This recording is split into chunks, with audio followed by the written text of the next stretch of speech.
බලට කිසිම අයිතියක් නැහැ නේ මේ මට වැඩ කරන්න බෑ වගේ මූඩ් එකක් නැහැ. අද නිකන් කම්මැලි අටර කතානේ.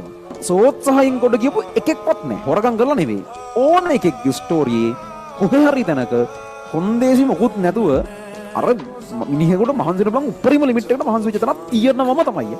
හරිම සෞත්තු කතන්දර. එහෙම කොහොමද මේ ලේසියෙන් මේක අතාරින්න ඕන?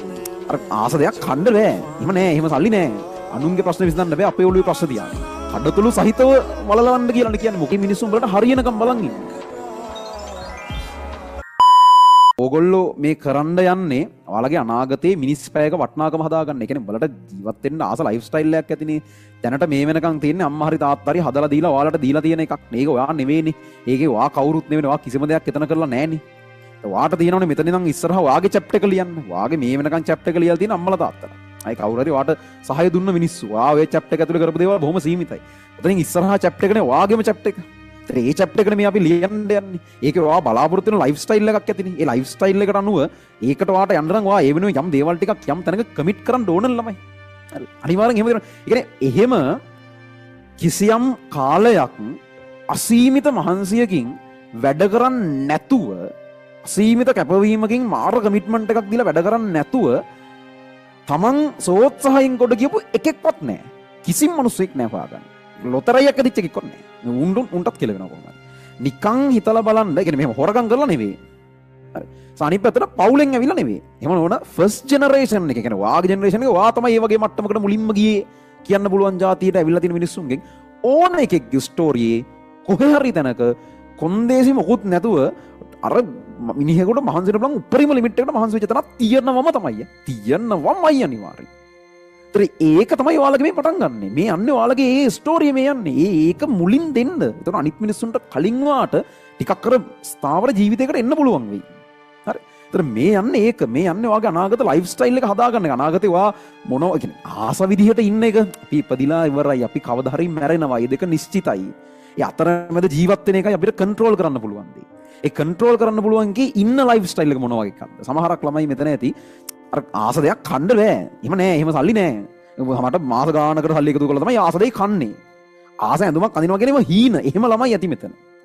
ඒ වගේ ළමයි ආස දෙයක් කාලා ආස ඇඳුමක් ඇඳලා එහෙම කිසි දෙයක් හිතන්න නැතුව ගන්න පුළුවන් නම් කෑමක් ඇඳුමක් ගන්න පුළුවන් නම් ඒතරින් එහා ස්ටේජ් එක වාහනයක් ගෙයක් ඔයාට මහලොකුවට හිත හිතෙන්නේ නැතුව ඔයා ආස වාහනයක් තියෙනවා නම් එහෙම එකක් ගන්න පුළුවන් නම් ඔයා කැමති විදිය ගෙයක් හදන්න කැමති නම් ඔයාට එහෙම දෙයක් කරන්න පුළුවන් නම් ඔයා මිනිස්සුන්ට උදව් කරන්න කැමති මිනිස්සෙක් නම් ඔයාට මිනිස්සුන්ට අත දිගහැරලා උදව් කරන්න පුළුවන් නම් ඒ කියන්නේ අනුන්ගේ ප්‍රශ්න විසඳන්න බෑ අපේ ඔළුවේ ප්‍රශ්න තියාගෙන.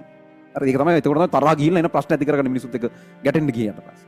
ඒතර අනිත් මිනිස්සු උදව් කරන්න කැමති කෙනෙක් නම් එහෙම කරගෙන හරිද ඉතින් එහාට ඉතින් මේ ලෝකේ ළමයි එහෙම කෙලවරක් නැහැ නේ යන්න පුළුවන් එක්ස්පීරියන්ස් කරන්න පුළුවන් දේවල් වල කෙලවරක් නැහැ නේ අපි බලන්න ඕනේ අපිට යන්න පුළුවන් උපරිම දේවල් ටික එක්ස්පීරියන්ස් කරලා මෙරලා යන්න නේ අර පුළුවන් තරම් කඩතුළු සහිතව වලලවන්න කියලා කියන්නේ මොකුත් එක්ස්පීරියන්ස් කරන්න තෝ ඔහේ ඉඳලා නිකන් මෙරලා යනවා වෙනුවට මේකේ ගන්න පුළුවන් රිස්ක් අරගෙන එක්ස්පීරියන්ස් කරලා කඩතුළු ඔක්කොම තියෙන එකක් වල්ලන්න නේ කියන්නේ.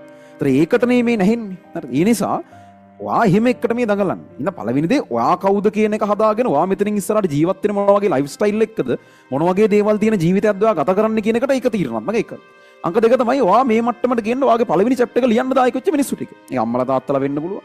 ඊට පස්සේ තව ඕගොල්ලන්ට උදව් කරන යාළුවෝ වෙන්න පුළුවන්, නෑදෑයෝ වෙන්න පුළුවන්. එහෙම මිනිස්සු එක්ක ඇද්ද ඒ මිනිස්සුන් වලට හරියනකම් බලන් ඉන්නේ. ඒ මිනිස්සු සමහරක් වෙලාවට දැන් ඕගොල්ලෝ සමහරක් වෙලාවට කියනවා මේ වැඩ කරන්න හිතෙන්නේ නෑ, කම්මැලි මොනවා කරන්නද මන්ද ඒ වගේ බයිලා ගන්නවා. ළමයි මේ මිනිස්සු ජීවිතේ ඕන තරම් තැන් ඇති. මේ මිනිස්සුන්ට හිතෙන දේ පැත්තකට දාලා ඕගොල්ලෝ වෙනුවෙන් කියලා යම් මේවල් කරපො. ඉතින් එහෙම කරලා සමහරක් වෙලාවට එයාලට තියෙන සියලු දේ නැති කරන. එයාලට ඉස්සරහට යන්න තිබ්බ ගමන් කරන්න තියෙන. එයාලට එක්ක ජීවිතේ විඳින්න තිබ්බ දේවල්. හරිද? ඒ ඔක්කොම නැති කරන සල්ලි ටික ඔක්කොම වලට වියදම් කරගෙන නැති. එහෙම නැත්නම් මේ මිනිස්සුන්ට තව ඉස්සරහට යන්න තිබුණ වෘත්තීය මට්ටමින් එහෙම. සමහරක් අය ඒක එහෙම යන්න තුන අතර කරලා උඹලා වෙනුවෙන් අතර වෙලා ඉන්න මිනිස්සු. හරි. ඒ වගේ තව තියෙන 1000ක් දේවල් නැති කරගෙන උඹලට හරියනකම් කියලා ඉන්න මිනිස්සු සෙට් එකක් ඉන්නවා.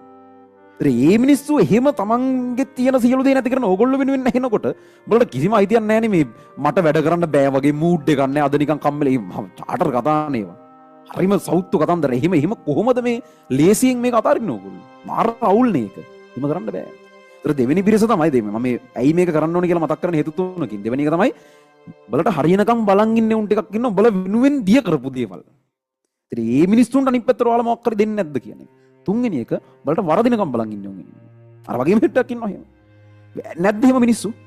නැද්ද ෆස්ට් සයි එක සෙකන්ඩ් සයි එකක් කරගන්න බැරුව කෙලවෙච්ච ළමයි ඇති මෙතන ඊළඟ සයි එක කරන්න ළමයි අහගත්ත කතාව මතක නැද්ද ඒතකොට අම්මලා තාත්තලා ඒ කාලේ රිසල්ට්ස් කියන්න බැරුව මුණ දුන්නේ නැතුව හැංගි හැංගි හිටපුව මතක නැද්ද අර බොරුවට ඒ කාලේ කවදාවත් කතා කරන්නේ නැතිව රිසල්ට්ස් අහපෙටි මතක නැද්ද එහෙම මේ ෆස්ට් සයි ළමයි දන්නේ නැත්නම් එහෙම එනවයි බලන් ඉන්න ඒතකොට ඒ මිනිසුන්ට උත්තරයක් දෙන්නේ නැද්ද එන කුණු කතා කියපෙන්නේ නැද්ද අර අනිත් පැත්තට උත්තර දෙන්න ඕන කියලා හිතාගෙන මුත් කර ගියා ගන්න දෙයක් නැතුව හිර වෙච්ච තැන නැද්ද ඒ වගේ දිගටම එහෙමම තියෙනවා ඒකට දෙන්නේ නැද්ද අනිත් පැත්තට උත්තරය ඒක වා කියන්න වාසකන් සයි එකක් කරන්න උනා නම් ෆස්ට් සයි එකේ කතන්දර කියපෙවුන්ට වචනෙන් කියන්න ඕනේ නැහැ ඒවා පේනවා ඒක මම කියන්නේ මේ ඇග්‍රෙසිව් වැඩ කරන්නේ නෙමෙයි ඒකට උත්තරයක් දෙන්න වාගේ ආත්මාභිමානය සම්බන්ධ ප්‍රශ්නයක් ඒක එහෙම එක එක අය කතන්දර අහගෙන ඉන්න එපා ආට කරන්න පුළුවන් දේ වා වෙනස් කරලා පෙන්නන්න කියන්න ඌ මට ඒ වෙලාවේ වැරදුනා මම ඒක තේරුම් ගත්තා මෙන්න මං හදාගත්තා මෙන්න දැන් මොකද කියන්නේ ඒකනේ වෙන්න ඕනේ අර ඒ මොරාල් එකේ ඉන්න හොඳ නැහැ මට නම් එහෙමයි ඒ කියන්නේ එහෙම එකක් තියෙන්න ඕන ළමයි කියන අපිට පොඩි ආත්ම ගෞරවයක් තියෙන්න ඕන අපිට ඒ අනම්මනම් ඒ බැරි කතන්දර අනම්මනම් කියපුවා අනිත් පැත්තට උත්තර දෙන්න හරිද මම මේ වෙනකම් මගේ ජීවිතේ මට බෑ කියපු හැම එකම කරලා ඉවරයි මට දැන් මේ මොහොතේ එහෙම බෑ කියලා කරන්න ඉතුරු වෙච්ච කිසිම දෙයක් නැහැ හරි ඒ ලෙවල් එකට එන්න පුළුවන් නම් එන්න එකින් එකට උත්තර දෙන්න ඒක ලේසි පහසු කාලයක් නෙමෙයි මේක අධික අමාරු එහෙම කාලයක් නමුත් ඒක පාස් කරගෙන එන්න ඒක ඇතුලේ කරන්න පුළුවන් දේ හරි ලොකුයි ඒ විදිහට අපි මේක කරන්නේ එකක් අපිට හැදෙන්න ඕන අපි හැදිලා අපිට ආස විදිහට ජීවත් වෙන්න පුළුවන් සාමාන්‍යයෙන් අර කුෂන් එකක් තියෙන ඒ කියන්නේ සල්ලි කියන්නේ එක්තරා විදිහක කුෂන් එකක් ඒක අපි වැටෙනකොට මිනිස්සු ඕන මිනිස්සෙක් අසනීප වෙන්න පුළුවන් සල්ලි තියෙන එක නැති එක ඕන එක අසනීප වෙන්න පුළුවන් සල්ලි නැති මිනිස්සෙක් අසනීප වුණාම උට කුෂන් එකක් නැහැ වැටෙන්න සල්ලි තියෙන එකට ඒක වියදම් කලරි මොනවා හරි කරගෙන තව ඔප්ෂන් හොය මොනවා හරි කරගෙන මිනිස්සුන්ට තව ටිකක් මොකක් කරේකට කරන්න පුළුවන් දෙයක් තියෙනවා ඒක තමයි කුෂන් එක කියලා කියන්නේ ඒ කුෂන් එක හදාගන්න සහ අපිට ආස විදිහට ජීවත් වෙන්න මේ අපි දඟලන්නේ තේරෙන පොඩ්ඩක් අර කරදරයක් වුණාම ගන්න සල්ලි ටිකක් තියෙනවා නම් ඔළුවේ බරක් නැතුව ඉන්න පුළුවන්. ඒක මාර නිදහසක්. සානිත් පැත්තට අපිට ආස දේවල් ටික කරන්න පුළුවන් නම් ඉතින් හොඳයි ඉතින් ජීවිතේ. ඒකටනේ මේ සියල්ල නැහින්නේ. සමහරවිට සල්ලි තියෙනවා කියන්නේ නරක දෙයක් නෙවෙයි. මොකක් හරි හේතුවක් නිසා මේ හැදිලා තියෙනවා සල්ලි තියෙන මිනිස්සු කියන නරක මිනිස්සු වගේ එකක්. ඒ කියන්නේ කතන්දරයක ඕගොල්ලන්ට මොකක් හරි ස්ටෝරි එක කියන්න පටන් ගත්තොත් මේ මිනිස්සු දෙන්නෙක් ඉන්නවා. එක මිනිස්සෙකුට ගමක මිනිස්සු දෙන්නෙක් ඉන්නවා. එක්කෙනෙක් හොඳ පොහොසත් මිනිස්සෙක් අනුත් එක්කන දුප්පත් කියලා. ඒ ටික ඇහුණ ගමන් මිනිස්සු ඔක්කොම දුප්පතාගේ පැත්ත අරගෙන ඉවරයිනේ. අපිට ස්ටෝරිය දුප්පතාගේ පැත්තනේ ගන්න හිතෙන්නේ. එයාර මොකක් හරි හේතුවක් නිසා අර මේ සල්ලි තියෙන මිනිස්සයා නරකයි වගේ එකක් එහෙම එකද තියෙන්නේ. එහෙම නෑ. ඕගොල්ලෝ අංකෝ වැඩේට මහන්සි වෙලා හම්බ කරගෙන නම් තියෙන්නේ. ඒවට අදාළව ඒක භුක්ති විඳලා අනිත් මිනිස්සුන්ට උදව් කරගෙන එහෙම සාර්ථකව ඉන්න පුළුවන්. එහෙම කෙහෙම්මල් එහෙම උඩට දාගෙන හමාරක් මම දැකලා තියෙනවා. එහෙම අර මීටින් එකට දාපු ෆෝම් එක කියවද තේරුනේ. එහෙම කෙහෙම්මල් නෑ. හල්ලි තියෙන මිනිස්සු කියන්නේ එහෙම හොඳද නරකද නෙවෙයි. උදේ ජාතිය හල්ලි තියෙන නරක නැති හොඳ නරක ඉදේ ජාතිය කලවංගෙ උන් ඉන්නවා. ඒකෙන් මොකුත් බෙදන්න බෑ. සහ සල්ලි දෙනවා කියන්නේ මේ. ඒක ඇතුලේ තව ගොඩක් දේවල් වෙනවා.